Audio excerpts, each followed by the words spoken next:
हम स्टार्ट करते हैं जी कैफ 1 FAR 1 का टेस्ट नंबर 8 है जी आपका। अच्छा जी, ये क्वेश्चन आई कैफ की लेटेस्ट अटेम्प्ट का क्वेश्चन था बेसिकली, जो बिल्कुल अभी अभी गुजरी है। ठीक है,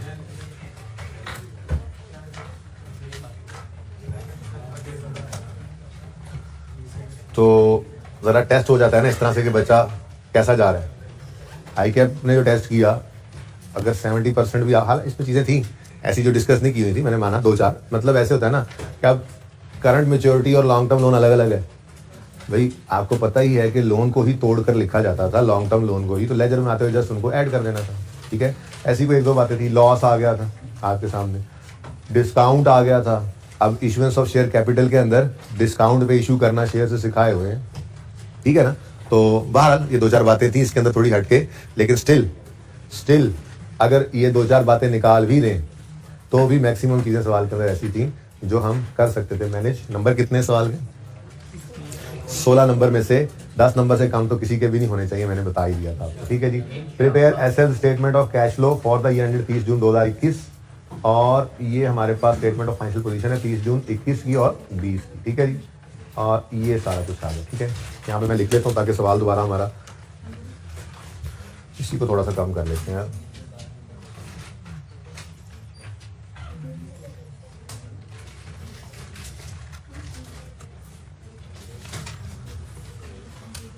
ये 2021 और 2020।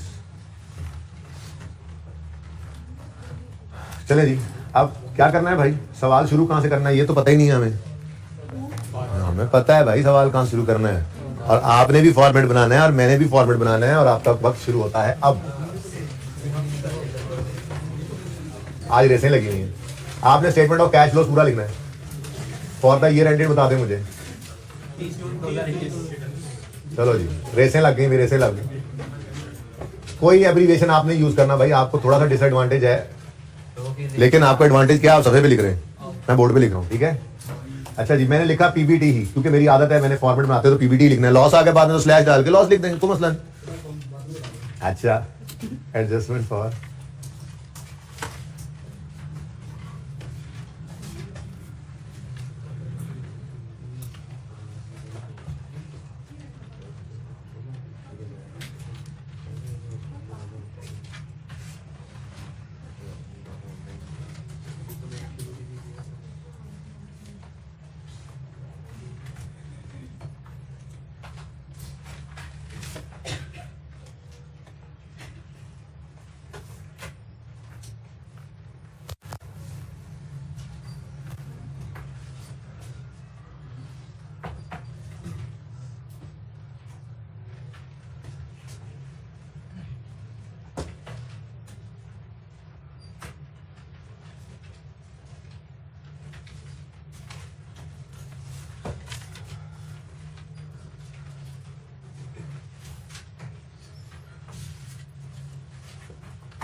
जी बच्चों,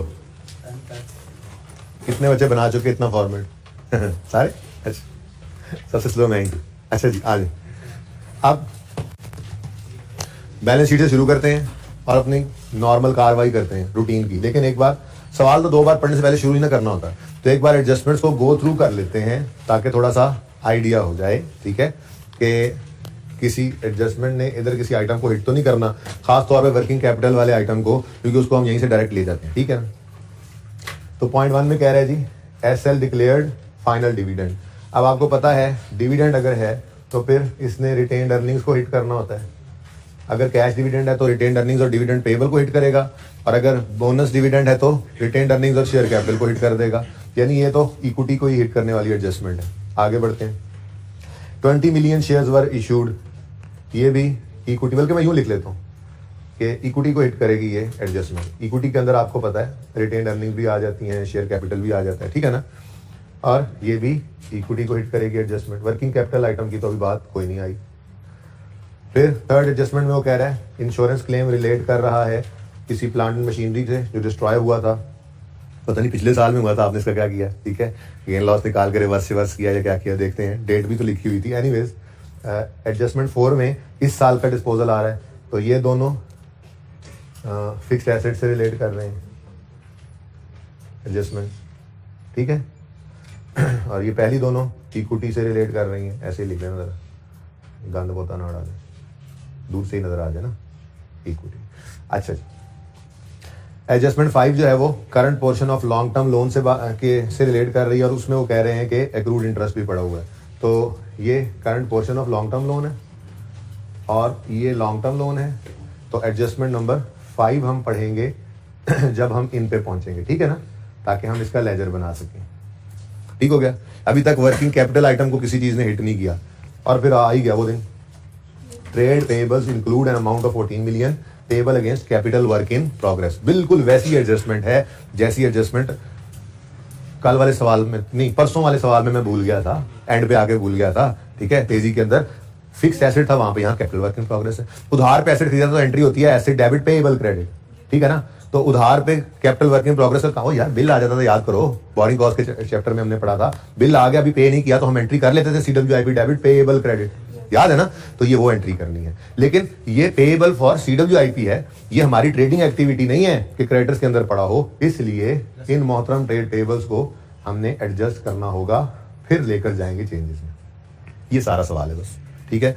अब अपनी कार्रवाई शुरू करते हैं जी। सबसे पहले क्या नजर आ रहा है जी, ऑपरेटिंग फिक्स्ड एसेट्स। तो ऑपरेटिंग लिख लो ना लिखो कोई मसला नहीं, फिक्स्ड एसेट ही लिख रहा हूं मैं तो बस, ठीक है। तो पहला लेजर बना फिक्स्ड एसेट का, और पूरे सवाल में कहीं पे आपको डाटा ऐसा कोई नहीं अवेलेबल है कि आप अक्यूमुलेट डेप्शन को अलग कर सकें, इसलिए बस बुक वैल्यू पे ही एसेट को बना लेंगे। मसला क्या है, ओपनिंग बता दो, अलग है, सॉरी। अच्छा जी, इसको कॉस्ट पे बनाएंगे और एक्यूमुलेटेड एक्शन को अलग रख लेंगे। चलो, इसमें क्या मसला है, ये लो, क्या हो गया, कुछ नहीं हुआ। ये वो सैटेलाइट का प्रॉब्लम है यहाँ पे, और कुछ नहीं। मेरे बच्चे तो बहुत अच्छे, ऐसा कुछ नहीं करते जी। अच्छा, शुरू करें जी। एसेट की कॉस्ट बताएं, ओपनिंग 848, क्लोजिंग 820।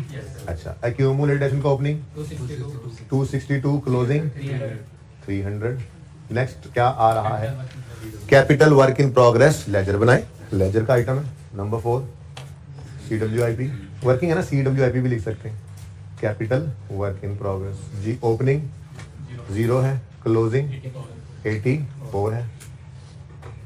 उसके बाद क्या आ रहा है, इन्वेंट्रीज, कोई एडजस्टमेंट हिट नहीं कर रही, 245 से 274 पे इन्वेंट्री चली गई, वर्किंग कैपिटल में ले आओ।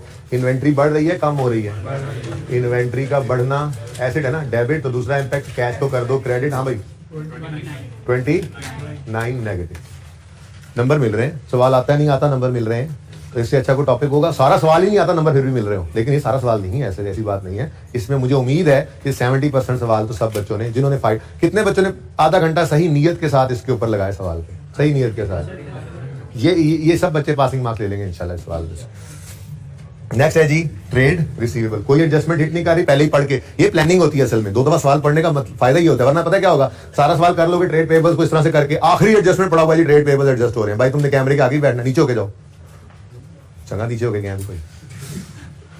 सारा सवाल कर लेते हैं, सवाल सही से जो पढ़े बगैर शुरू कर देते हैं वो क्या करते हैं, वो ट्रेड पेबल्स को चेंजेस में ले लेते हैं, सारा सवाल कर देते हैं, एंड पता लगता है ओहो इसमें तो ये पढ़ा हुआ है, फिर वो सारा सवाल गलत हो गया, फिर वो जगह जगह पे उसको सही करो। उससे बेहतर है 2 दफा पढ़ो, प्लान करो। ये प्लान हो गया, अब हम कॉन्फिडेंट है, एंट्री को उठाया कोई एडजस्टमेंट नहीं है, पढ़ के आ रहे हैं, लेटर को उठाया कोई एडजस्टमेंट नहीं है, ट्रेड पेबल्स जब पहुंचेंगे उसको डायरेक्ट लेके नहीं जाएंगे, उसके लिए वर्किंग ओपन कर लेंगे। ठीक है, और ठीक है 204 से डेटर्स 177 पे आ गए, कम हो रहे हैं। नाम क्या लिखो, ट्रेड रिसीवेबल्स, ट्रेड रिसीवेबल्स ही लिखेंगे, बस ध्यान रखा कर, ट्रेड रिसीवेबल्स कम हो रहे हैं, एसिड कम हो तो क्रेडिट। दूसरा इम्पैक्ट कैश को डेबिट कितने से 27। नेक्स्ट क्या है, इंश्योरेंस क्लेम। इंश्योरेंस क्लेम कब मिलता है, जब कोई एबनॉर्मल लॉस हो या नॉर्मल लॉस हो। भाई एक बात आपको बचपन में इंट्रो में, आप तो इंट्रो पढ़े हुए बच्चे हैं, सिखाई जाती है और फिर बात की भी थी दोबारा कि इंश्योरेंस कंपनी कभी भी नॉर्मल लॉसेस का कवर नहीं देती। आप एक केमिकल बनाने वाली कंपनी है और आपने इंश्योरेंस कंपनी को जाकर कहा देखें जी हम जब भी केमिकल बनाते हैं ना तो पेंट बनाते हैं, पेंट बनाने वाली कंपनी है, तो उसमें जो केमिकल डालते हैं ना वो हमारे प्रोडक्शन प्रोसेस में ना कुछ एवेपोरेट हो जाता है, उड़ जाता है, तो आप हमें उस लॉस का कवर देंगे। भाई चलो नजर, ये आप लोगों के प्रोडक्शन प्रोसेस का नॉर्मल लॉस है, ये कॉस्ट ऑफ सेल का हिस्सा बनेगा, बात समझ रहे हो। अब नॉर्मेलिटीज का कवर देती है इंश्योरेंस कंपनी, आग लग गई, जलजिला आ गया, सैलाब आ गया, चोरी हो गया, इस किस्म के मामला जब होते हैं तो आपकी इन्वेंट्री जल जाए, आपका एसेट्स खराब हो जाए या आपका कैश चोरी हो जाए, अब नॉर्मेलिटीज को कवर देती है इंश्योरेंस कंपनी। अब ये एबनॉर्मल लॉस का ही इंश्योरेंस क्लेम होगा ना, ये हमारी ऑपरेटिंग एक्टिविटी नहीं है, ये हमारे ऑपरेशंस का पार्ट नहीं होता। हाँ हमारे ऑपरेशन का पार्ट है जी, हम बस क्या करते हैं जी, बस जी एसेट्स जलवाते हैं, कभी इन्वेंट्री जलवाते हैं, इंश्योरेंस क्लेम लेते हैं, यही हमारा काम है, ये थोड़ी काम होता है। इसका मतलब इसका लेजर बना लो, इसका मतलब क्या जी, बना लो लेजर बना लो, कोई बात नहीं जी। Number 5 insurance claim receivable, insurance claim receivable. ठीक है, ओपनिंग कितना है 30, क्लोजिंग कितना है, अच्छा यानी कि इस साल रिसीव हो गया होगा। एनीवेज साल के शुरू में रिसीवेबल था, रिसीव हो गया, कितने बच्चों ने इसका लेजर ही बनाया था। अच्छा बाकी उन्होंने जबानी भी किया होगा, तो मेरे ख्याल में कैश इनफ्लो पकड़ लिया होगा, कैश इनफ्लो है, साल के शुरू में रिसीवेबल था, साल के एंड पे नहीं है, मतलब इस साल इंश्योरेंस वाले से पैसे आ गए होंगे, पिछले साल के एंड पे उन्होंने कहा होगा हाँ दे देंगे, इस साल में दे दिए होंगे। ठीक है चलिए बाहर आगे बढ़े। हाँ जी, एडवांस टू सप्लायर, ये भी ऑपरेशंस का पार्ट नहीं है, ये होता है ऑपरेशंस का पार्ट। हम नॉर्मली बिजनेसेस ऐसे करते हैं, वो कहते हैं हाँ भाई जिस किसी को चीजें चाहिए वो ऑर्डर बुक करा दें, थोड़ा एडवांस पे कर दें, नॉर्मली इस तरह से चल रहा होता है। एडवांस टू सप्लायर का मतलब ही क्या है, हमारा जो ट्रेडिंग एक्टिविटी के अंदर नॉर्मल सप्लायर है, हमने उसको एडवांस दे दिया, भाईजान माल आए तो हमें पहले पकड़ा देना पैसे, या चीजें आने से पहले है, पहले हमने पैसे दे दिए ताकि हम उसकी टर्म्स हो सकती हैं, हो सकता है हमारा रॉ मटेरियल स्केर्स हो जो हम बना रहे हैं, कुछ भी हो सकता है, एडवांस देना नॉर्मल ट्रेडिंग एक्टिविटी का पार्ट है। अब एडवांस आपने दिया है तो आपका ये एसेट है, फ्यूचर में आपको इसके अगेंस्ट गुड्स आएंगी, सप्लायर को एडवांस दिया तो उससे फ्यूचर में गुड्स आएंगी जो बेचते हैं, तो दिस इज ट्रेडिंग एक्टिविटी। इसको लेकर जाएंगे वर्किंग कैपिटल में, 60 से 78 पे जा रहा है, तो एडवांस जी बढ़ रहा है कम हो रहा है, एसेट है ना, एसेट है ना, बढ़ रहा है कम हो रहा है, बढ़ रहा है तो डेबिट, दूसरा इम्पैक्ट कैश को क्रेडिट कर दो 18 से। अब फिगर्स देखना, मुश्किल एडजस्टमेंट से पहले पहले कैश फ्लो के अंदर कितनी फिगर्स पहुंची हुई होंगी आपकी, मतलब फिगर्स चेक करना। ठीक है next, cash and bank balances, cash and bank balances changes में लेंगे वर्किंग वन में 112 और 193 कैश एंड बैंक। अब देखो ना, और कुछ भी ना आया तो ये यहां पे लिखोगे, फिर यहां पे तो इसके भी नंबर होंगे, तो नंबर ही नंबर बिखरे होते हैं भाई सवालों के अंदर, तो करते जाओ बस सवाल। ठीक है, जो भी हिम्मत हारेगा ना बस वो नुकसान वाला बच्चा है। हाँ जी, शेयर कैपिटल का लेजर ओपन करेंगे, नंबर 6 शेयर कैपिटल,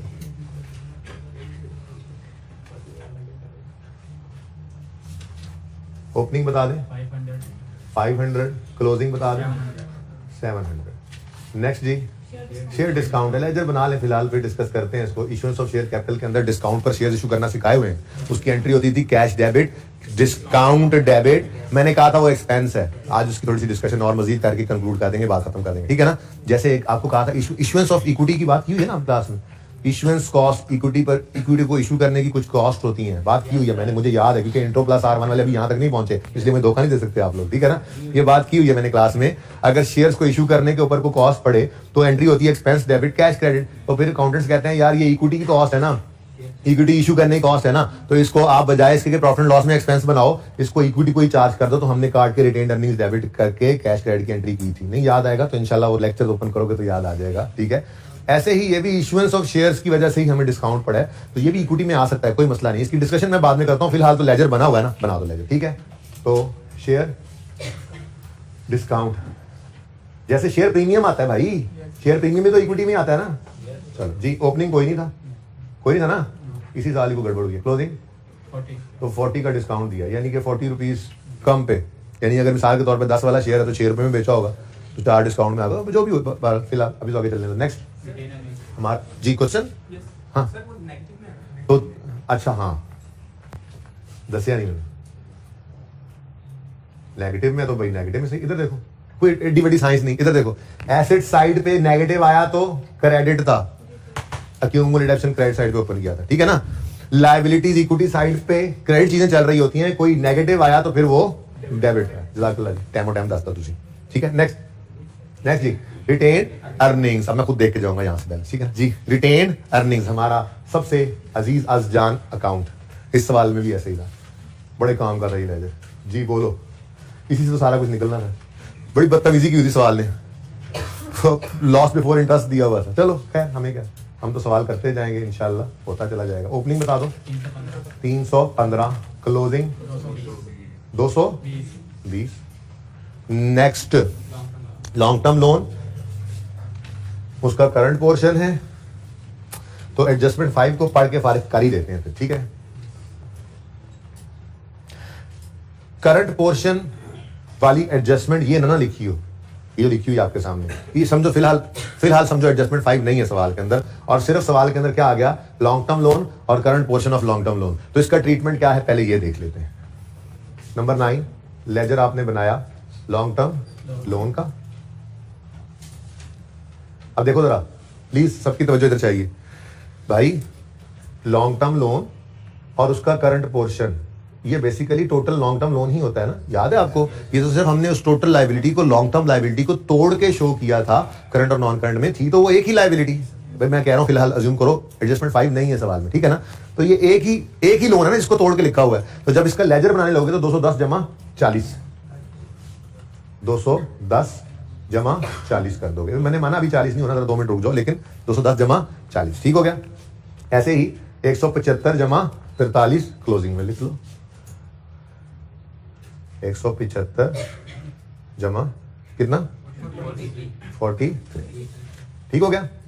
और सही है, ये समझ आ गया कॉन्सेप्ट। अगर बैलेंस शीट के फेस पे कैश फ्लो के सवाल में लोन, लॉन्ग टर्म लोन और उसका करंट पोर्शन अलग अलग हो, तो हमने जस्ट क्या करना है, उनको ऐड करके लेजर बनाना है। असल में तो वो एक ही लोन था ना, बैंक का वो एक ही लोन है, इसको तोड़ के हमने लिखा हुआ, ठीक है। तो कैश फ्लो के अंदर हमने इसको इकट्ठा कर लेना है। क्लियर, ये बात समझ आती है? यहां तक कोई मसला तो नहीं है। ये बहुत सिंपल काम है, ये बहुत सिंपल काम है। उसने इसमें थोड़ा सा ना मसाला डाल दिया, ये तो हर बच्चा ही कर लेता है, इतना तो सोच लेता कि हम हमेशा करंट नॉन करंट अलग करते हैं। अच्छा, अलग अलग लेजर भी बना दोगे ना, अल्टीमेटली आंसर वही निकलना है, दो जगह से कैश आ जाएगा अगर आना हुआ तो। लेकिन सही नहीं है, हमेशा करना क्या है वो मैंने आपको बता दिया कि लॉन्ग टर्म लोन और उसका करंट पोर्शन बैलेंस शीट के फेस पे अलग होता है। लेजर आपने जब कैश फ्लो बनाना है ना, तो इनको इकट्ठा कर देना है। कोई मसला किसी को इस बात से कंफ्यूजन है तो पूछ लें।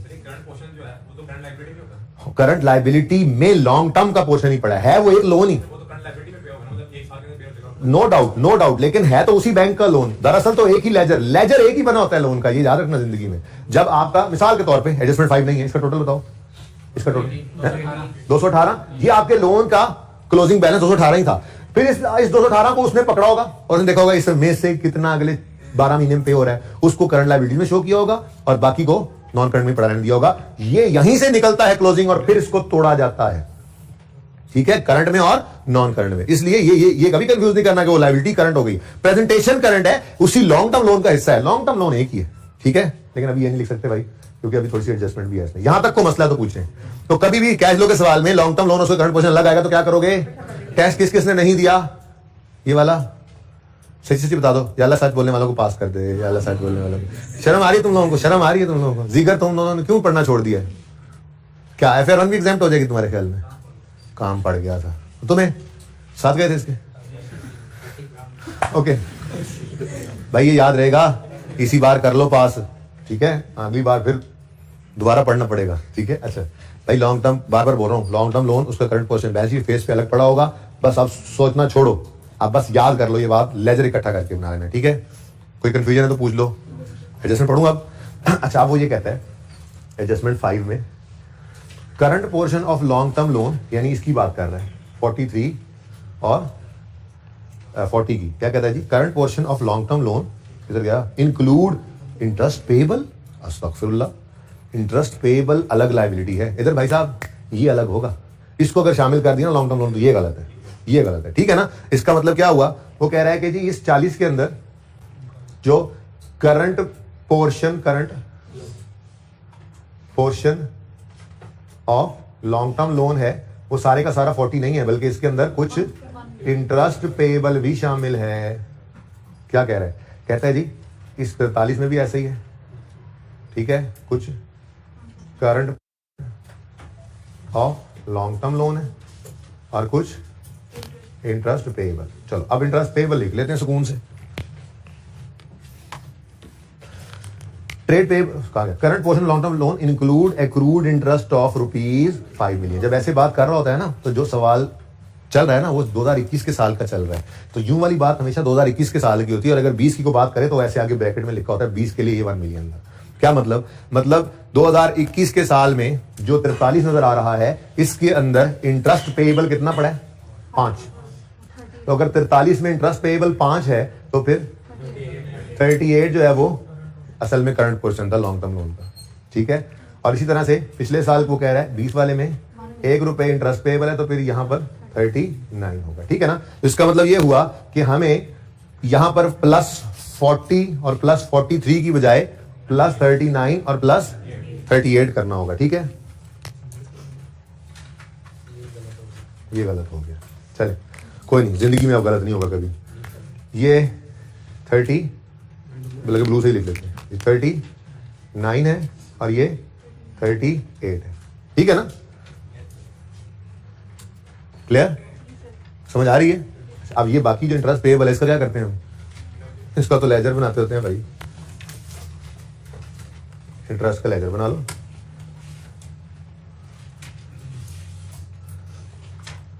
ये इंटरेस्ट एक्सपेंस का लेजर बना, तो ओपनिंग ₹1 है पेएबल, क्लोजिंग ₹5 पेएबल, अभी भी तो पता लगा। हाँ भाई समझ आई ये बात। तो मेरे ख्याल में अकाउंटिंग से ज्यादा अंग्रेजी की ही मार दी गई थी यहाँ पे। कितने बच्चों की ये एडजस्टमेंट बिल्कुल सही हो गई? 4-5। अच्छा कोई बात नहीं।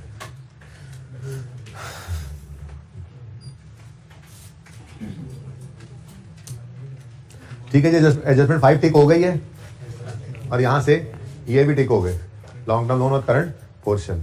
अब रह गया इससे आगे ट्रेड पेएबल्स, तो इसके लिए एडजस्टमेंट 6 हिट हो रही है, तो वर्किंग नंबर 11 इसके लिए ओपन कर लेते हैं हम। Trade payables, closing, opening as पर क्वेश्चन। कभी हमने बदला ही नहीं सवाल को भाई, आप भी ना बदलते तो काफी ज्यादा नंबर थे आपके पास, ठीक है जी, तरतीब ही वही रखते हैं। हाँ भाई, सवाल में क्या गिवन है, 130 और 180, 130 180। अब आगे वो कहता है trade payables include an amount of 14 million payable against CWIP। मैं आज इसका लेजर बनाऊंगा, रिस्क नहीं लेता, उस दिन भी भूल गया था, आपको भी सबक है कैसे बना लिया करेंगे लेजर, ठीक है ना। इसका जी पेएबल फॉर CWIP का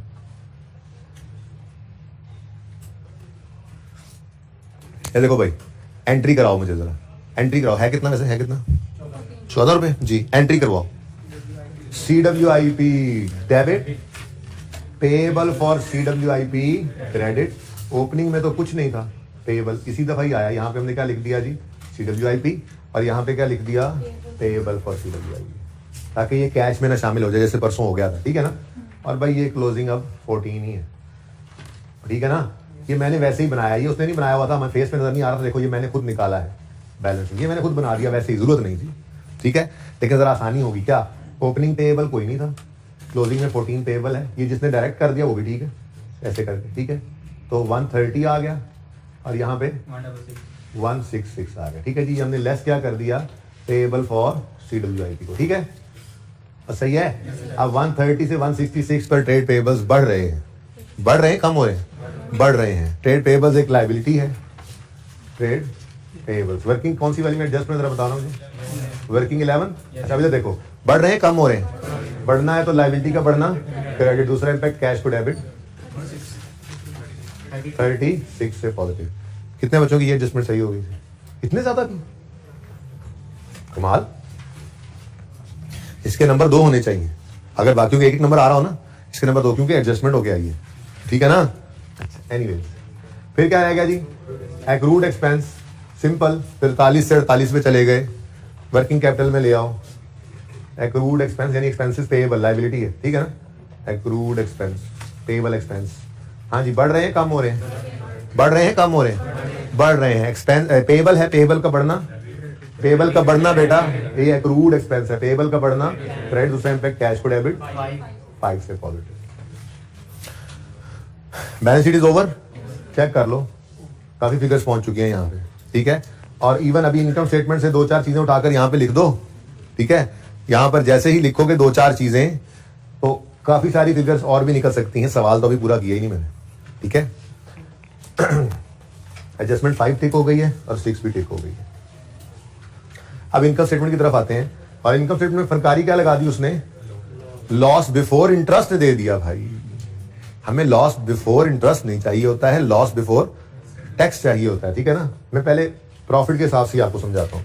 जैसे हमने आज तक इनकम स्टेटमेंट बनाई है, सेल्स होती हैं less cost of sales, GP आ जाता है, ठीक है जी। जीपी में हम ऐड करते हैं अदर इनकम, लेस करते हैं admin expense, selling expense, other expense, और इंटरेस्ट ना अगर माइनस करें तो ये बन जाता है profit before interest and tax, PBIT, ठीक है। फिर इसमें से लेस कर दे इंटरेस्ट एक्सपेंस तो ये बन जाता है प्रॉफिट बिफोर टैक्स। फिर इसमें से लेस करें टैक्स एक्सपेंस तो ये बन जाता है प्रॉफिट आफ्टर टैक्स। कुछ बात समझ आई? अब उसने हमें कहाँ लाकर खड़ा कर दिया, अदर इनकम ऐड की होगी उसने, एक्सपेंसेस लेस किए, बल्कि उसने सारा कुछ किया तो है, sales less cost of sale GP, operating expenses less किए, अदर इनकम में सिर्फ gain on disposal of equipment आ रहा है, ठीक है ना। तो ये सारी कहानी उसने कर दी, पर हमें खड़ा किया हुआ है उसने यहाँ पर, ठीक है। अब मिसाल के तौर पे मुझे चाहिए फिगर ये वाली, ठीक है, और यहाँ पर profit before interest and tax सवाल के अंदर वो दे देता है मुझे लेट्स से 150 रुपये, और सवाल से मुझे पता लग जाता है कि इंटरेस्ट एक्सपेंस 12 रुपये है, तो मैं क्या करूंगा भाई, माइनस करके कितना आ जाएगा 138, ये फिगर यूज कर लूंगा, तो ठीक है ना। अब ये तो था सवाल के अंदर, ऐसा नहीं था, ठीक है। लेट्स से टैक्स जो है उसके अंदर टैक्स जो है वो 38 रुपीज टैक्स काट गया हमारा, और 100 रुपये हमारा प्रॉफिट आफ्टर टैक्स आ गया, ठीक है ना। ये जाएगा कैश फ्लो के स्टार्ट में, ये जाएगा रिटेन्ड अर्निंग्स में, सही है। अब ये तो बात थी प्रॉफिट की, लेकिन कभी ऐसा भी तो हो सकता है कि हमारे पास यहीं पर लॉस आ जाए बिफोर इंटरेस्ट, मिसाल लेता हूं, बाकी सब चलता है वैसे ही, और यहां पर लॉस आ गया, और लॉस आ गया 21 का, ठीक है।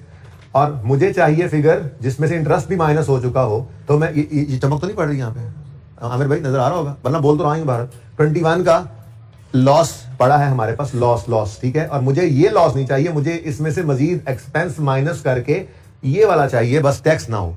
और वैसे सवाल के अंदर टैक्स हो नहीं सकता, लॉस के ऊपर कौन सा टैक्स होता है, ठीक है ना। तो जो फिगर ये आएगी वही फिगर यहाँ पर चली जाएगी, और इनकम टैक्स है ना, इनकम टैक्स, इनकम होगी तो टैक्स होगा, लॉस पर तो टैक्स नहीं होता, ठीक है। एनीवेज सवाल हमें यहाँ पर लाकर खड़ा कर दिया, सवाल में ये 21 पे खड़े हुए, हम 21 पे खड़े हैं, ठीक है ना। ये सवाल ने हमें बताया। अब कहीं से हमें इंटरेस्ट एक्सपेंस की फिगर मिल जाए ना, ओह कमाल हो जाए। इंटरेस्ट का लेजर तो मौजूद है, ठीक है, इंटरेस्ट एक्सपेंस नहीं पता लग रहा। अब एक और हल भी है, वो हल ये है कि सवाल में हम यहाँ पे फंस गए आके, ठीक है। रिटेन्ड अर्निंग्स का कॉलम तो मौजूद है ना, हो सकता है रिटेन्ड अर्निंग्स का डाटा उसने सारा दे दिया हो, और हमारे पास बैलेंसिंग फिगर वहां से प्रॉफिट आफ्टर टैक्स की निकल आए, जिसमें टैक्स रिवर्स करके प्रॉफिट बिफोर टैक्स तक पहुंच सके। या हम लॉस के केस में हैं तो रिटेन्ड अर्निंग्स में से हमें लॉस की फिगर मिल जाए, ठीक है ना, और लॉस पे टैक्स तो होता नहीं है, ठीक है। अब अगर ये फिगर आ जाए, ये मौजूद है, तो दरमियान में इंटरेस्ट एक्सपेंस फिर निकल सकता है, तो कहीं ना कहीं से तो चलेंगे ही। बहरहाल प्रॉब्लम ये है, अगर आप समझें तो सवाल के अंदर 21 का लॉस है, हमें फिगर ये वाली चाहिए स्टार्ट करने के लिए कैश फ्लो, और ये इंटरेस्ट एक्सपेंस भी चाहिए सवाल के अंदर, ये दोनों चीजें गिवन नहीं है। चलेंगे इंशाल्लाह, होता जाएगा काम, ठीक है। तो ये प्रॉब्लम समझ आ गई है, समझ आ गई है प्रॉब्लम, सबको प्रॉब्लम समझ आ गई, हल निकल आएगा उसका, प्रॉब्लम समझ आ गई है, चलो ठीक है। अच्छा जी, अब शुरू करते हैं जी एडजस्टमेंट नंबर 1 से। SL declared a final dividend of 10% on 30 September 20 which was paid in December 2020। हमारा ईयर एंड कब हो रहा है जी? 30 जून 2021 पे। वो कह रहा है जी साल के शुरू में ही उन्होंने डिविडेंड सितंबर में डिक्लेयर किया, शुरू बन जाता है ना, जुलाई अगस्त नवंबर 3 महीने, तीसरे महीने के एंड पे उन्होंने डिविडेंड डिक्लेयर किया और दिसंबर तक पे भी कर दिया, तभी तो डिविडेंड पेएबल बैलेंस शीट में नजर नहीं आ रहा। तो डिविडेंड पेएबल का लेजर बनाने की जरूरत नहीं है, लेकिन ये अमाउंट तो निकालनी पड़ेगी ना, ठीक है। अब बताओ भाई, पहले तो ये बताओ, ये डिविडेंड कैश डिविडेंड है या बोनस? क्या डिविडेंड है, पे कर रहे हैं वो, ठीक है। तो कैश डिविडेंड की एंट्री क्या होती है? डिविडेंड डेबिट, डिविडेंड पेएबल कर भी दो तो फिर कैश ही क्रेडिट होना है। डायरेक्ट कैश लिख दूं क्योंकि वो पेएबल का लेजर भी उसने नहीं दिया हुआ। अच्छा चलो यार एंट्री वही लिख लेते हैं, खैर डिविडेंड पेएबल क्रेडिट, ठीक है, बना दूंगा, कोई नहीं, एक लेजर ही तो है, ठीक है। और कितनी अमाउंट है? अब ये परसेंटेज ऑफ डिविडेंड हम कहां किस पे अप्लाई करते हैं? हमेशा लेटेस्ट शेयर कैपिटल के बैलेंस पे, और वो है हमारे पास 500। 700 तो बेटा साल के एंड पे है क्लोजिंग, ठीक है। जरा ध्यान से देखो, ये सितंबर में डिविडेंड इशू हो रहा है तो दिसंबर में पे भी हो रहा है, फिर मई में नए शेयर्स इशू हो रहे हैं तो वो क्लोजिंग तक जाते हैं तो वो भी ऐड हो गए होंगे। कोई नहीं, अब 700 ले लिया पर्चे में, कोई नहीं, अब तो जो होना था वो हो गया, ठीक है।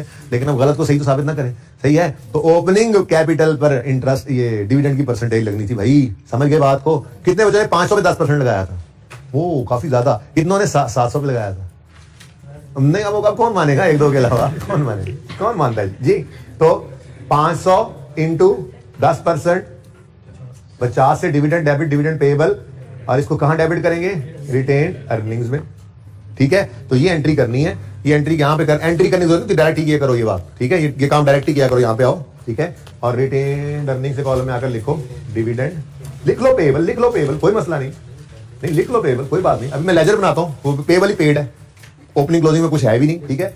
लेकिन यहां भैया वो एंट्री नहीं करनी, यहां पे डायरेक्ट आपने ये वर्किंग करनी है जी। 50 डिविडेंड पेएबल के अंदर जाके क्रेडिट कर दो, ये ऐसे ही फरमाइशी प्रोग्राम, डिविडेंड पेएबल, ताकि वो हमारी एंट्री ना भूले। मैं आपको सर वो आपने एक बार कैश क्रेडिट कर दिया था डिविडेंड से, हम एंट्री भूल जाते हैं उसके बाद से, तो मैं सर रिस्क नहीं ले सकता भाई, मैं तो एंट्री वही करूंगा जो सिखाई हुई है, retained earnings debit, dividend payable credit, done जी, सही है। अब वो ये कह रहा था, देखो बैलेंस शीट में भी कोई ओपनिंग कोई क्लोजिंग नहीं नजर आया था हमें, ठीक है ना। और वो भी यही कह रहा है कि ये जो डिविडेंड डिक्लेयर हुआ था सितंबर में, ये दिसंबर तक पे भी हो गया है। यहां से बैलेंसिंग भी निकालो तो 50 ही आ रहा है, तो इसलिए मैं कह रहा था ये लेजर नाम ही बना दो, काम चलेगा। बहरहाल ये कैश अब आ गया तो यहां पे लिख दो डिविडेंड पेएबल 50, ठीक है। वर्किंग का रेफरेंस अब क्या देना, ऐसे ही आपने वर्किंग देना, तो डिविडेंड पेएबल वाली वर्किंग, मैंने नंबर ही लगाया इसको, वैसे ही बस आपको सिर्फ एंट्री याद है इसलिए एंट्री वैसे की, कंफ्यूज तो कोई नहीं हो रहा, सब ओके चल रहा है।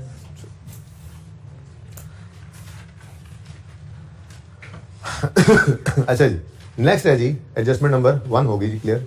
एडजस्टमेंट 2 में वो कहता है 20 million shares were issued in May 2021, ठीक है।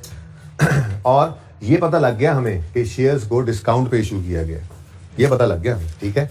अब मैं इशुएंस ऑफ शेयर कैपिटल की ना एंट्री करना चाह रहा हूं, अगर आपको याद है तो मुझे याद करा दो जरा। कैश डेबिट होता था और शेयर कैपिटल क्रेडिट होता था, इसको छोड़ो पहले इधर आओ। कैश डेबिट होता था, शेयर कैपिटल क्रेडिट होता था, शेयर प्रीमियम क्रेडिट होता था। मतलब हम कहते थे जी मिसाल के तौर पे 15 रुपए का एक शेयर बेच दिया जिसकी फेस वैल्यू 10 थी, 5 शेयर प्रीमियम में चला गया। तो ऐसे सवाल के, ऐसी बैलेंस शीट के अंदर आपको इक्विटी में नजर आता था शेयर कैपिटल कितना 10 रुपए और शेयर प्रीमियम 5 रुपए, ठीक है। अच्छा अब हम शेयर्स को डिस्काउंट पे इशू करते हैं, तो कैश आया लेट से 8 रुपए, पर आपको याद है मैंने कहा था शेयर कैपिटल में तो हमेशा 10 नहीं जाना है, तो 2 रुपए क्या है जी डिस्काउंट एक्सपेंस। अब डिस्काउंट एक्सपेंस है, ठीक है, डिस्काउंट एक्सपेंस। अब बैलेंस शीट जब बनने लगी तो बैलेंस शीट के अंदर इक्विटी में शेयर कैपिटल के अंदर तो 10 ही नजर आया लाइक दिस, ठीक है।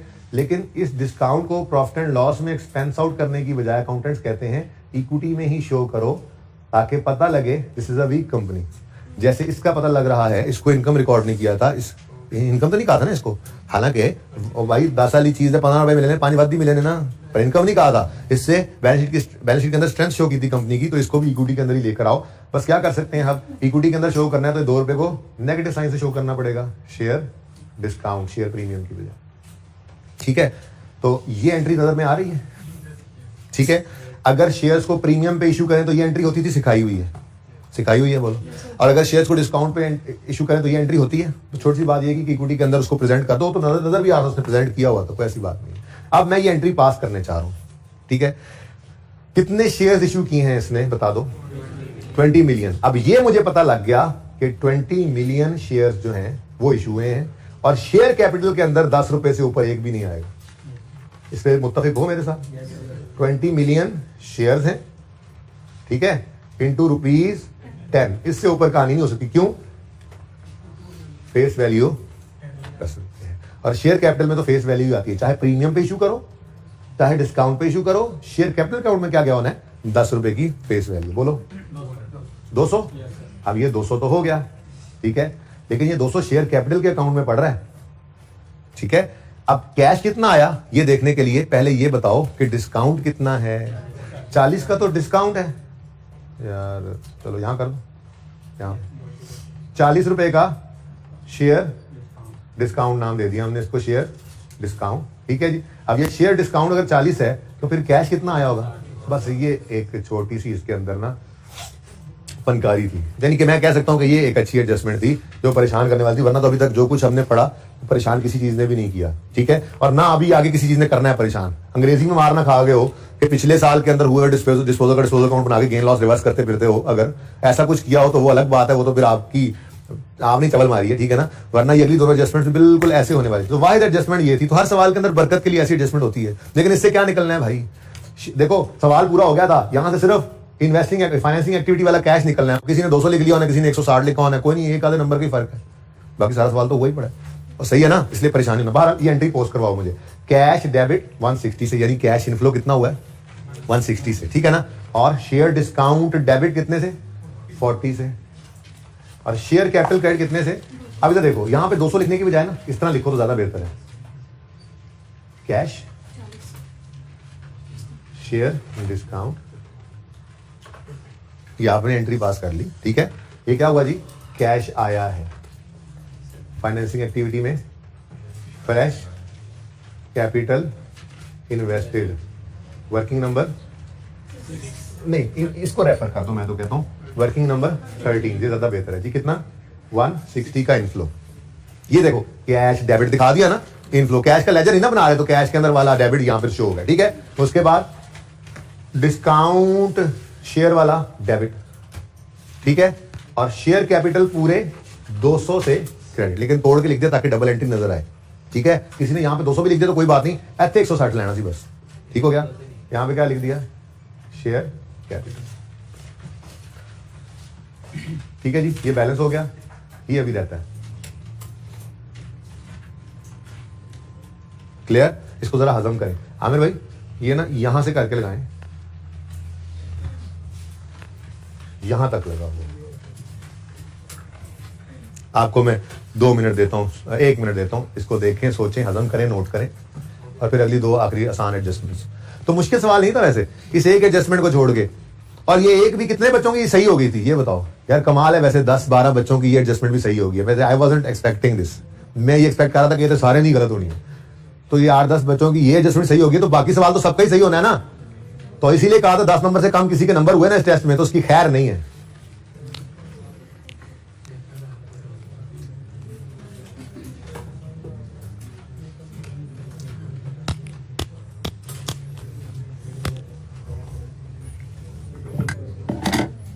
करो करो, गपशप कर लो, आप आसपास पूछ लो एक दूसरे से, समझ आइए, तुम्हें नहीं आई समझ, कोई डिस्कशन करनी कर लो। अभी 30 सेकंड है, मैं पानी पी लूं। असल में पूरे सवाल में काम की एडजस्टमेंट ही कोई नहीं थी, मैं कहा चलो आ गई, 2 मिनट दे दिए बच्चे समझने ले।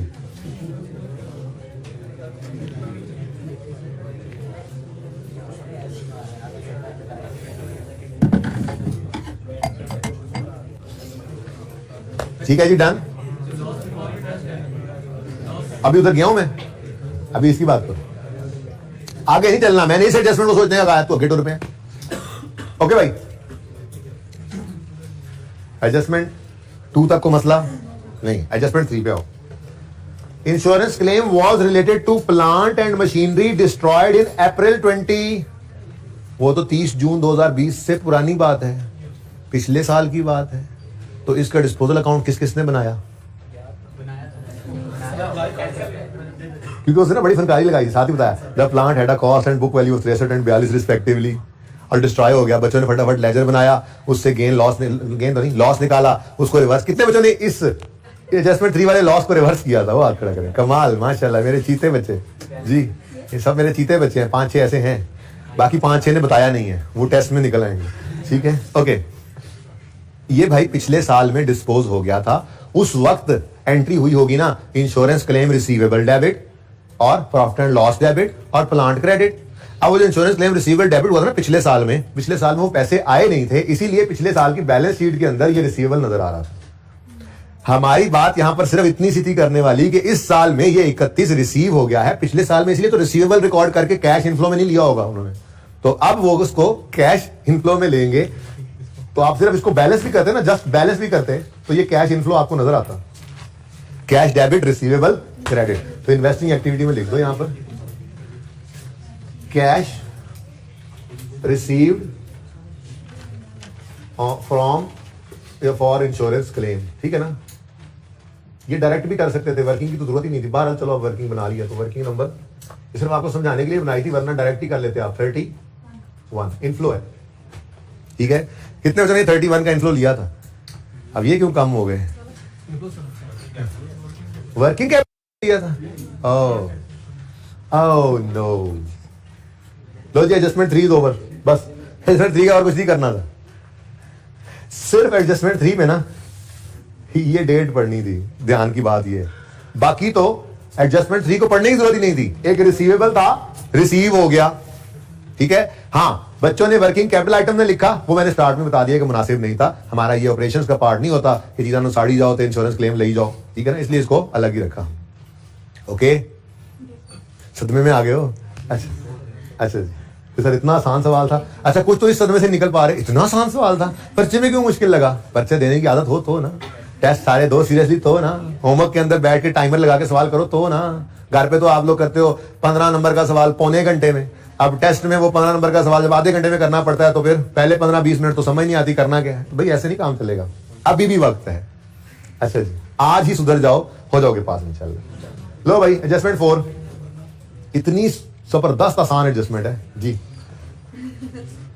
During the year asset disposed of equipment having cost of 75 and book value of 35।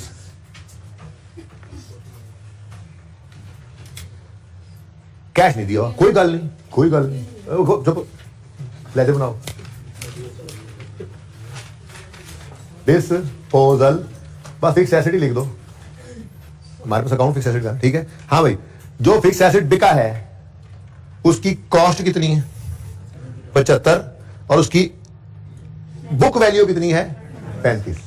तो एसेट अकाउंट में से तो कॉस्ट निकलनी है 75 की, ये फेंक लेंगे हम डिस्पोजल में। 75 फिक्स एसेट के अकाउंट से जी कॉस्ट तशरीफ लाई है, और एक्यूमुलेटेड डेप्रिसिएशन यहां से डेबिट होनी है डिस्पोजल वाली, ऐसे ही है ना, ये निकाल लेते हैं भाई। कॉस्ट अगर 75 है और बुक वैल्यू कितनी बताई? 35 है, तो 40 की एक्यूमुलेटेड डिडक्शन। अब ये सवाल था, तो मतलब कहने का मतलब ये है बस इसके अलावा और कोई काम की बात नहीं थी इस सवाल के अंदर। हाँ, बस प्रॉफिट की बजाय लॉस दे दिया था, ठीक है, और बिफोर इंटरेस्ट दे दिया था। तो ये छोटी मोटी बातें हैं, थोड़ा सा ध्यान बंदा अगर लगाए वैसे ही ये बात कर लेता है। चले बाहर, क्या हो सकता है? इधर से हम उधर 40 और इधर भी 40। ठीक है, तो ये सवाल खत्म हो गया। हाँ, अब इधर देख लो, ये सेल, ये कॉस्ट ऑफ सेल को तो हम लेते नहीं है, ना ही ऑपरेटिंग एक्सपेंसेस को लेते हैं। हाँ, ये 17 पकड़ लो, ये gain on disposal of equipment है, इसी की बात हो रही है। ये जो इक्विपमेंट बिका है, इस पे क्या आया है? गेन। डिस्पोजल अकाउंट में गेन किस तरफ आता है?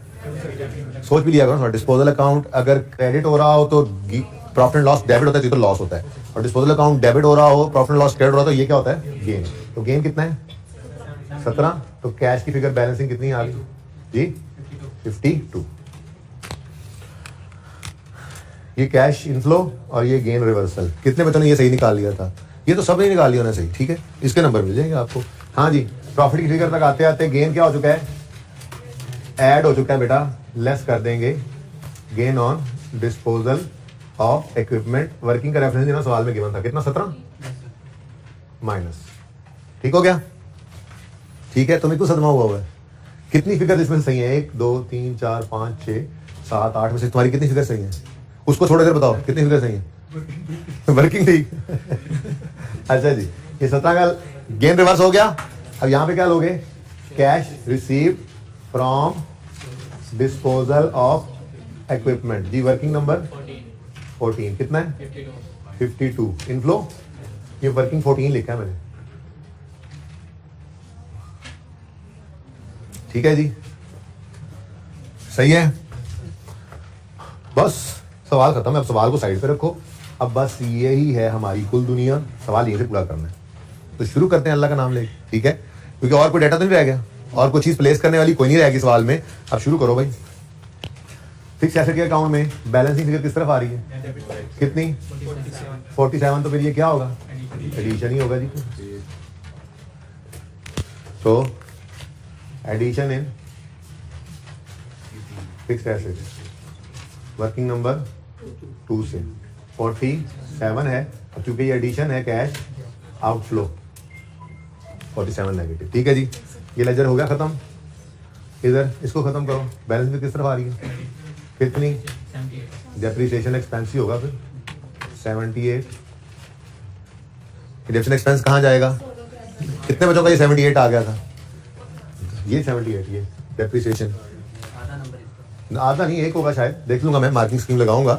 लेकिन ये सब चीजों के नंबर है भाई। ये तो कह रहा हूं कि अब देखो मैंने वो लॉस वाली चीज को गायब कर दिया फिलहाल। अच्छा, कैपिटल वाला जो इम्पैक्ट आया उससे सिर्फ ये एक फिगर ही निकली है ना बस, और क्या, ठीक है। तो कुछ भी नहीं होता है, ऐसे ना परेशान हुआ करो। तो ऐड प्रॉफिट तक आते आते डेप्रिसिएशन लेस हो चुकी है, ऐड कर दोगे डेप्रिसिएशन एक्सपेंस। कौन सी वर्किंग में निकाला है आपने इसको? 3 में कितना? 78 है ये।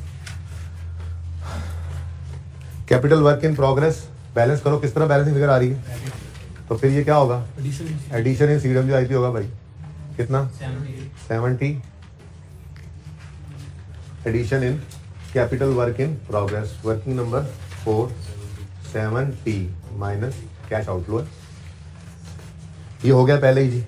इसका कैश 31 में ले गया हूँ इनफ्लो। शेयर कैपिटल को जरा बैलेंस करो, किस तरफ बैलेंस आ रहा है? बैलेंस ही हो गया, सुभान अल्लाह। चेक किया, यानी हम सही जा रहे हैं। ओके, डिस्काउंट भी बैलेंस है। रिटेन्ड अर्निंग को बैलेंस करो, किस तरफ आ रहा है? डेबिट आ रहा है। ये क्या है? Revalue surplus debit retained earning credit तो होता है, फजूल सी फिगर। इधर तो डेबिट नहीं ना हो सकती है ऐसी कोई चीज, एबनॉर्मैलिटी सोच रहे हो तो। रीवैल्यू सरप्लस तो है ही नहीं, अगर होता भी तो वो रियल सरप्लस डेबिट होकर रिटेन्ड अर्निंग क्रेडिट होती है। एक एबनॉर्मैलिटी पड़ी हुई है ना पहले। अब हम बैठ गए, हमने कहा यार डेबिट और तो कोई चीज हो नहीं सकती सिवाय इधर डिविडेंड के। डिविडेंड जो था वो सवाल ने पहले ही बता दिया हुआ है, तो फिर हो ना हो ये लॉस ही था। और अगर बिफोर इंटरेस्ट लॉस है तो इंटरेस्ट एक्सपेंस माइनस होने से तो इसमें बढ़ना ही था, ठीक है। तो बताओ भाई क्या आया है? Loss before interest and tax, नहीं, लॉस बिफोर टैक्स बैलेंसिंग कितना? 40। अब ये 45 की फिगर ना जरा इधर ले आओ।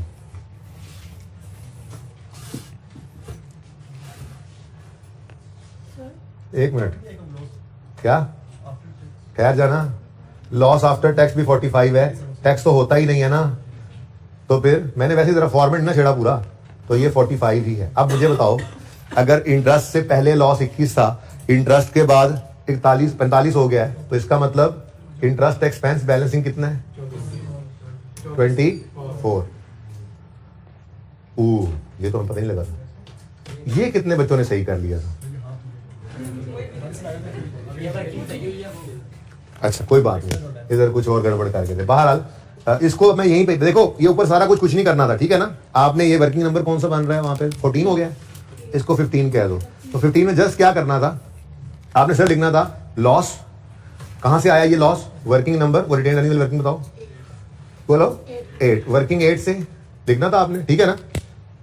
तो यार ये कुछ भी नहीं है, ठीक है ना। ये तो बस समझाने के लिए था आपको, ठीक है। इस सवाल के अंदर ऐसा कुछ भी नहीं है, ये सवाल है हमारा, ठीक है। अच्छा, लॉस वर्किंग 8 से आया। ये नीचे वाला भी आपको लिखने की कोई जरूरत नहीं थी, क्योंकि जब लॉस है तो टैक्स कैसा, लेकिन तैयारी पूरी करी ना, कभी प्रॉफिट वाला सिनेरियो आ सकता है, ठीक है। अच्छा, अब इतनी सी वर्किंग आपने करनी थी, लॉस लिखना था जी, वर्किंग 8 से आया है, और ये लॉस बिफोर इंटरेस्ट था क्वेश्चन में गिवन, और ये बैलेंसिंग आपने 24 निकालना था, ये क्या है, इंटरेस्ट एक्सपेंस। अब ये 45 नेगेटिव चला जाना था कैश फ्लो के टॉप पे, और ये 24 का इंटरेस्ट एक्सपेंस चला जाना था इंटरेस्ट एक्सपेंस के लेजर में, ठीक है।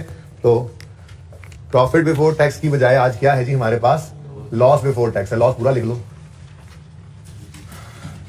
ताकि वो ऐसे, वो तो पीबीटी तो याद हुआ है। लॉस बिफोर टैक्स कितना है जी, 45, नेगेटिव लिख लो बस, वर्किंग नंबर 15 जी। स्टूडेंट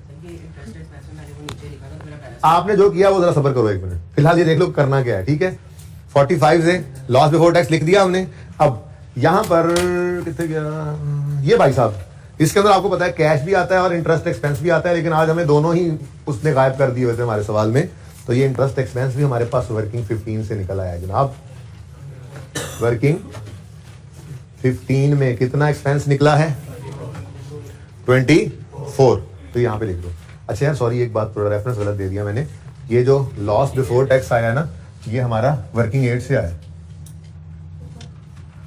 सही है ना। ये तो यहां से निकला था 45, इसको उधर लेकर गए थे, मैंने रेफर जरा गलत कर दिया ना, बाद में घर में बैठे देख लो यार कहाँ है वर्किंग 15 में ये लॉस 8 से आया था। चले जी, हो गया काम, अब तो काम ही हो गया, ठीक है जी। रिटेन अर्निंग्स हो गया बैलेंस, तो बोलो ये लोन वाले को भी बैलेंस कर दो, इनका टोटल करो 210 जमा 39, 175 जमा 38, 213, बैलेंसिंग फिगर इस तरफ आ रही है। लो जी लोन रीपे किया कितना, 36, ये 36 क्या है, लोन रीपे। कोई एक अच्छा सवाल था, आप लोगों को जमीन पे लाने के लिए जरूरी होते हैं ऐसी चीजें, इतना आसान भी हमसे नहीं हुआ, मतलब हमें मेहनत की जरूरत है, मतलब हम थके अभी ना। 36 next interest expense, balancing figure interest paid की आगे कितनी, 20। अभी तक देखो भाई, एक्सपेंस को ऊपर रिवर्स करोगे और नीचे माइनस कर दोगे, तो प्रॉफिट की फिगर तक आते आते एक्सपेंस लेस हो चुका था, इंटरेस्ट एक्सपेंस ऐड कर दो। ये इंटरेस्ट एक्सपेंस तो वर्किंग 15 में हमसे निकला है, कितना है जी, 24, और इंटरेस्ट पेड हमने ये इधर वाली वर्किंग में निकाला है, वर्किंग 10 में कितना जी, 20। टैक्स तो था ही नहीं भाई, लॉस पे कौन सा टैक्स। कैसा रहा फिर, enjoying with Umair and 100 others, ये हो गया, ये डन है, डन है। इसमें कोई बैलेंस निकला, हमने खुद बैलेंस निकाला था, ये तो जबरदस्ती मैंने बनाया था, फरमाइशी लेजर। डिविडेंड पेएबल ये फरमाइशी लेजर था, ये एंट्री भी पोस्ट हो चुकी है, ये भी काम खत्म हो गया है, तो बस फिर टोटल फरमाइए क्या, क्यों आ गया ना current portion of long term loan, इधर की करना है। पहली बात तो ये है कि इंटरेस्ट एक्सपेंस को भी हम इधर नहीं लाते। देखो इससे ऊपर ना, इन 3 से ऊपर एक लाइन स्टैंडर्ड ने लिखी होती है, उसमें वो कहता है cash flow from operations. Operations का पार्ट सिर्फ यहां तक है, और चूंकि इंटरेस्ट भी हमारे ऑपरेशंस का पार्ट नहीं है, लोन लेना इंटरेस्ट देना, तो हम इसीलिए इसको like gain loss on disposal हम यहाँ पे इसको रिवर्स करते हैं और पेमेंट की फिगर यहाँ पर लेते हैं। ये तो वैसे ही हमारा ऑपरेशन नहीं है, तो इंटरेस्ट ही हमारा ऑपरेशन नहीं है, लोन तो वैसे ही छोड़ दो, फाइनेंसिंग एक्टिविटी है भाई, क्या कर रहे हो। चलो जो करना सी करता सी पान। और करंट यार, करंट लायबिलिटी तो अगर आती हुई तो यहाँ पे आती थी भाई, आपकी बहस हो सकती थी कि करंट लायबिलिटी लेनी है तो वो वर्किंग कैपिटल में आप ये वर्किंग 1 में लेकर आते हैं, कैश एंड कैश इक्विवेलेंट के अंदर शॉर्ट टर्म लोन तो इधर आते हैं ना। अब करंट पोर्शन को शॉर्ट टर्म लोन ही कह रहे हो ना आप, करंट लायबिलिटी, ठीक है ना। तो अगर जिद करो भी तो यहां नहीं करो, लेकिन मैं कह रहा हूं नहीं भाई नहीं, ये कोई शॉर्ट टर्म लोन नहीं है, ये वही लॉन्ग टर्म लोन है, जस्ट प्रेजेंटेशन पर्पस के लिए हमने उसको अलग किया हुआ था, तो उसको इकट्ठा कर दिया लेजर के अंदर, ठीक है ना। तो होना सी उठते हो गया भाई। ओके टोटल बताओ, -9, इतना करंट तो बात सिर्फ 9 निकले, 34 पॉजिटिव नेगेटिव, ये भी नेगेटिव, 120 पॉजिटिव, टोटल 81 पॉजिटिव, अल्लाह खैर, चलो ठीक है। वकास भाई ये जरा सोल्यूशन ना टाइप करवा के ले आए मेरे पास, और मार्किंग स्कीम करवा ले मेरे से इसको, आई के वाला सोल्यूशन ना देना, उनको कुछ समझ नहीं आनी, सब कुछ ही ब्रैकेट्स में होता है वहां।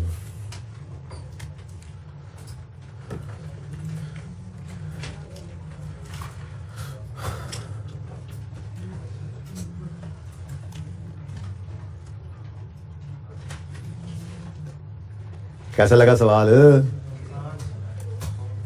अच्छा, किस किस को लगता है कि 10 नंबर तो आ ही जाएंगे?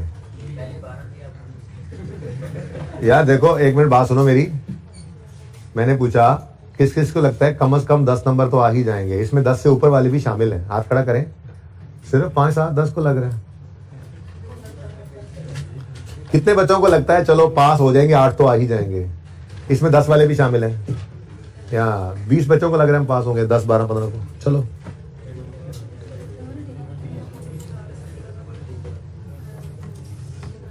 अच्छा जी, ये टेस्ट 7 जरा ओपन करें जल्दी से, 2 मिनट इसको देख लें। मैं पूछ लूँ ना मसला क्या है इसमें, जो आप लोगों ने रोला डाला हुआ है। ये टेस्ट कैसा हुआ था? अच्छा हो गया था ये? इसमें कोई मसला, सोल्यूशन शेयर किया आपसे? बच्चों शेयर कर रहे सोल्यूशन, ग्रुप में भी भेज दिया। चलिए एक नजर देख लेता हूँ, इसमें कोई मसला ना हो। अच्छा, इसमें प्लीज यार बातें ना करें। इस सवाल में ना कोई नोट शोट नहीं मांगा था, बाकी कोशिश की थी सारा कुछ ही आ जाए, ठीक है ना? नोट नहीं मांगा हुआ था इसमें। सवाल है जी, Clay Pakistan Limited, a public listed company in process of finalling accounts for the year end 30/11, the following information is available. Profit after tax and OCI for the year end 30 June 9, 10 and 11 based on draft are as follows. यानी कि 11 की भी financial statement बन चुकी हैं। वो call वाला एक सवाल किया था, रिवैल्यूएशन वाला, सिर्फ उसके अंदर हमने कहा था कि जी अब कोई चीज गिवन ही नहीं है तो करंट ईयर को भी हम अज्यूम नहीं करते कि वो बन चुका हुआ है, वरना तो हर सवाल के अंदर यही अप्रोच चली आई है कि करंट ईयर की इनकम स्टेटमेंट बैलेंस शीट भी बन चुकी होती है। जैसे वो ये बता रहा है कि प्रॉफिट आफ्टर टैक्स जो है 2009 का, 2010 का और 2011 का, लेकिन 2011 के बारे में क्या कह रहा है? ये ड्राफ्ट है। इसका मतलब पिछले 2 ऑडिट ही है ना, ठीक है? वैसे भी अब तक क्या पिछले 2 साल अभी तक ऑडिट ही नहीं हुए होंगे, ठीक है जी? उसके अंदर प्रॉफिट आफ्टर टैक्स गिवन है और अदर कॉम्प्रिहेंसिव इनकम में रिवैल्यूएशन सरप्लस अरोज हुआ था 2011 में, सिर्फ वो गिवन है, ठीक है? ओके, उसके बाद पॉज करेंगे जरा। भाई इसमें को मसला, ये जो ऊपर उन्होंने प्रॉफिट आफ्टर टैक्स और फिर अदर कॉम्प्रिहेंसिव इनकम अलग किए को मसला है, बड़ी तफसील से इसके ऊपर बात हुई है, मारनी पड़नी चाहिए थी इसमें। फिर वो कहता है जी, CPL changed method of valuation of inventories from एफको to FIFO for the year ended 30 June 11, impact of this change is given, ठीक है जी? अब 30 जून 9 पर वो कह रहा है जी इन्वेंट्री इंक्रीज हो गई 20 से, उल्टा आसान कर दिया था। अब क्लोजिंग ऑफ 9 इंक्रीज हुआ है तो क्लोजिंग स्टॉक के बढ़ने से प्रॉफिट बढ़ेगा।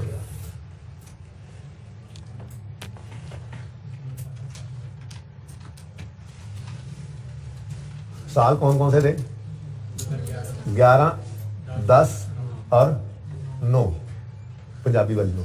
अच्छा जी, नजर ही कुछ नहीं आ रहा, मिटाना ना। अच्छा, उठ के मिटाना देना। अच्छा जी 2009 का, बस ये सिर्फ सवाल के ऊपर, 2009 का स्टॉक क्लोजिंग होगा ना, ठीक है? बस ये 2009 का स्टॉक बढ़ा है या कम हुआ है? बढ़ा है। क्लोजिंग स्टॉक बढ़ गया क्योंकि वो क्या कह रहा है? For the year the impact of this change is given for the year ended 30 June 9, तो क्लोजिंग स्टॉक की बात ही कर रहा है ना। तो क्लोजिंग स्टॉक 20 से बढ़ गया, क्लोजिंग स्टॉक ऑफ 2009 बढ़ गया, कितने से बढ़ा? 20 से, तो प्रॉफिट भी बढ़ जाएगा 20 से। ये इंपैक्ट आ गया, ठीक है? आगे गए, 2010 का क्लोजिंग स्टॉक क्या हो गया जी? तो क्लोजिंग स्टॉक ऑफ 2010, चलो एक लाइन छोड़कर लिख लेता हूं, जरूरत तो कोई नहीं है Bharat. Closing stock of 2010 decrease हो गया, कितने से? तो प्रॉफिट भी डिक्रीज हो जाएगा। 30 जून 2011 के अंदर क्लोजिंग स्टॉक 20 से बढ़ गया तो प्रॉफिट भी 20 से बढ़ जाएगा। ये आसान था। उसके बाद मैंने कहा था 1 साल का क्लोजिंग अगले साल का ओपनिंग बनता है, तो बिना किसी सोच समझ के आपने इस 20 को अगले साल लिखना है नेगेटिव, इस 30 को अगले साल लिखना है पॉजिटिव और इसका अगला साल है। और यहां पे आप लिख सकते हो, लिखना चाहो तो। वैसे तो मैंने कहा था कि ये भी मत लिखा करो, क्या मतलब? ज्यादा बेहतर क्या है, इसी को ऐसे कर दो और कंफ्यूजन से भी बच जाओगे। कोई अगर जिद करे नहीं मैंने ओपनिंग स्टॉक लिखना है तो वो फिर कैसे लिख सकता है? मैंने बता दिया, एक लाइन छोड़ सकते थे, ठीक है? बहारहाल मैंने तो यूं सिखाया हुआ 30, इसको आगे पूछना था। तो ये इम्पैक्ट था इसका, simple. Next, above changes have not been incorporated in financial statement, बड़ी मेहरबानी जी कर लेंगे हम। उसके बाद कैश डिविडेंड और बोनसेस डिक्लेयर्ड या paid during the 3 years are as follows. हमने कितने साल की चेंज इन इक्विटी बनानी है? 2 साल की, ठीक है। अब 2 साल की चेंज इन इक्विटी के अंदर 2 साल के ही डिविडेंड आ सकते हैं, ठीक है। तो अगला काम क्या करना था, हमने अपने 2 साल लिख लेने थे। 10 के अंदर आता है फाइनल ऑफ 9 और इंटरिम ऑफ 10। फिर 11 का साल है तो फाइनल ऑफ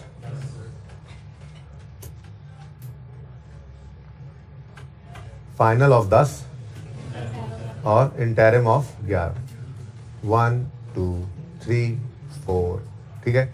अब शुरू हो जाते हैं यहां पे।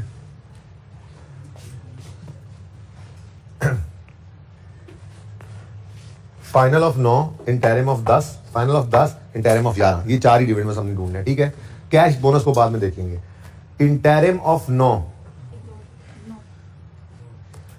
इंटरिम ऑफ 11 नंबर 4 है, आएगा बिल्कुल। पर हम 2 साल की चेंज इक्विटी बना रहे थे ना, तो दूसरे साल के अंदर इसने आना है, पहले पोर्शन में नहीं आना। नंबरिंग से ये फायदा भी हो जाता है, ठीक है। अच्छा जी, final of 9,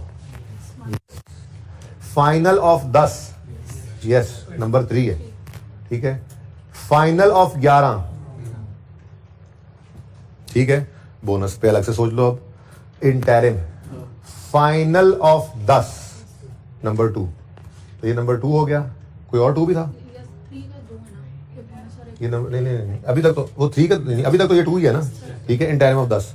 next, final of 10, final of 10, ये आ गया नंबर 3।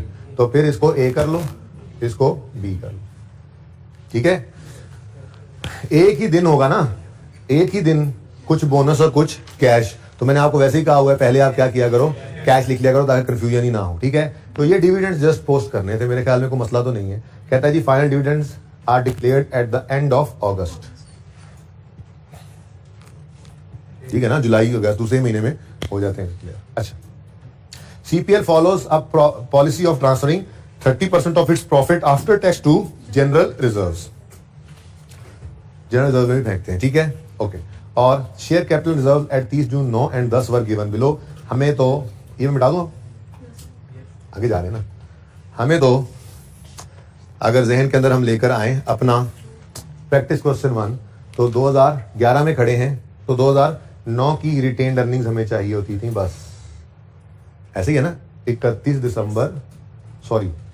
30 जून 2009 है ना ये, और ये 30 जून 10 है, हम 11 में खड़े हैं। तो हम 30 जून 9 की रिटेन्ड अर्निंग्स को पकड़ते थे, जो यकम जुलाई 9 पर ओपनिंग बनती थी। हमारे 10 वाले साल की गलती होती थी तो कुछ पिछले सालों की इसमें सही करते थे और फिर उससे आगे चलते थे। हम तो इसको यूज ही नहीं करते थे, और 11 को तो उसने दिया ही नहीं इस तरफ, ठीक है ना। तो अनअप्रोप्रिएट प्रॉफिट का मतलब क्या होता है जी, रिटेन्ड अर्निंग्स। तो ये रिटेन्ड अर्निंग्स हमने यूज करनी थी सवाल के अंदर।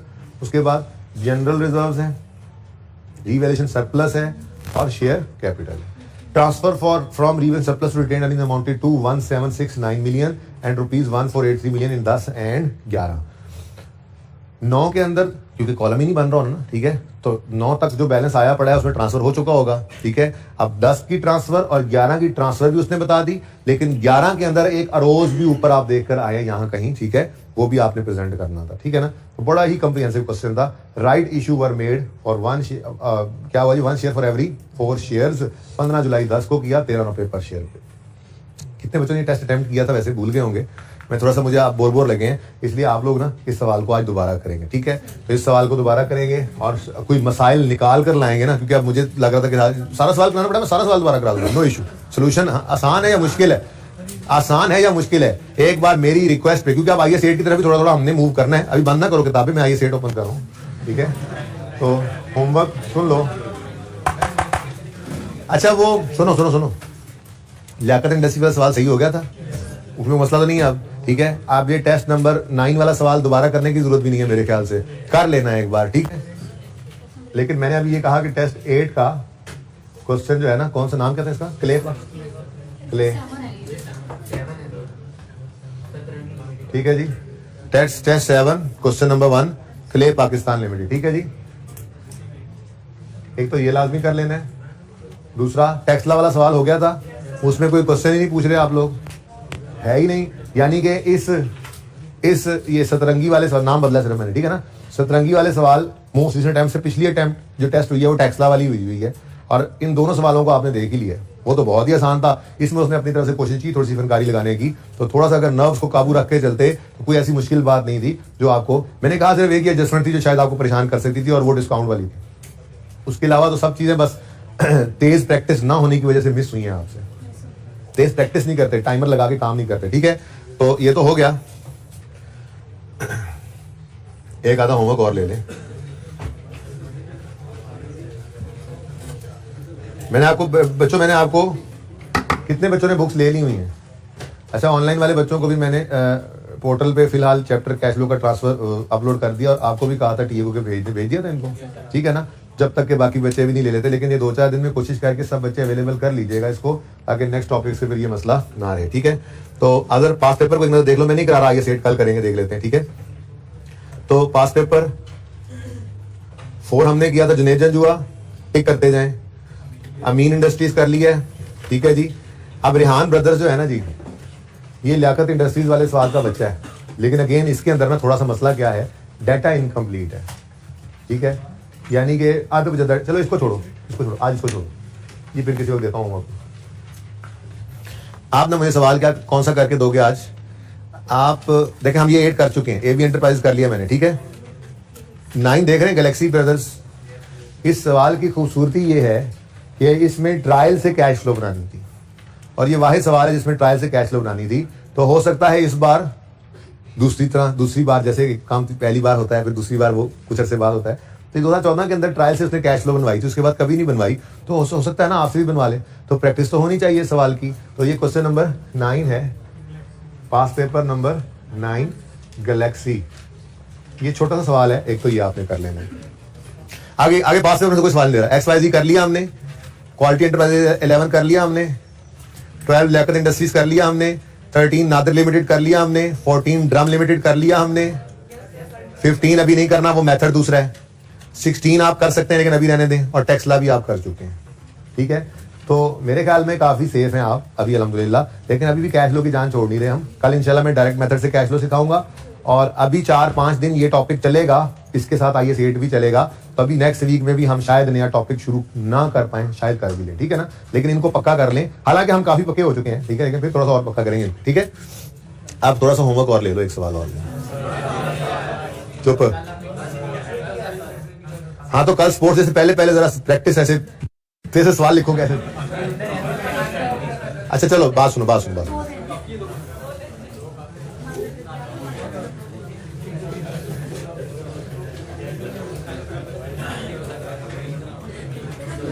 अच्छा सुने, हॉट सॉस हो गया था, प्लीज बेटा।